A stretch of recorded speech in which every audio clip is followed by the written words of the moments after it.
Times now summit में केंद्रीय मंत्री चिराग पासवान और पत्रकार सुशांत सिन्हा के बीच तीखी बहस देखने को मिली। इस चर्चा ने एक बार फिर यह सवाल खड़ा कर दिया कि मीडिया सन मुद्दों से ध्यान भटकाने का काम कर रहा है या फिर सत्तारूढ़ दल की रणनीति के तहत कुछ खास विषयों को हवा दी जा रही है। जब सुशांत सिन्हा ने सवाल किया, सड़क पर नमाज पढ़े जाने को लेकर आपका क्या विचार है?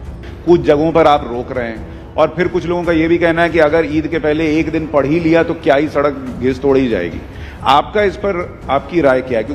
तो चिराग पासवान ने करारा जवाब दिया, देश में बड़े बड़े मुद्दे हैं जिन पर बात होनी चाहिए, ये सब फालतू बातें हैं। मुझे लगता है सब फालतू की बातें हैं, इस पर चर्चा भी नहीं करनी चाहिए, कोई मतलब नहीं बनता इन सारी बातों का। आज देश में बड़े बड़े विषय हैं जिसको लेकर हम लोग को चर्चा करनी चाहिए। और दिक्कत ये होती है कि जब हम लोग ऐसी बेमानी बातों के ऊपर जब हम लोग चर्चा करने लगते हैं। लेकिन मीडिया की भूमिका पर सवाल उठाते हुए चिराग ने आगे कहा, अगर ये सब नहीं हो रहा होता तो आप मुझसे पूछते कि मैंने फूड प्रोसेसिंग मिनिस्टर के तौर पर क्या किया।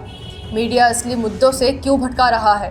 महंगाई, बेरोजगारी, भ्रष्टाचार जैसे गंभीर मुद्दों पर चर्चा करने की बजाय मीडिया ऐसे विवादित सवाल क्यों कर रहा है? क्या ये एक रणनीति है जिससे जनता का ध्यान असली समस्याओं से हटाया जा सके? क्या ये बीजेपी द्वारा आलोचकों को दबाने की कोशिश है?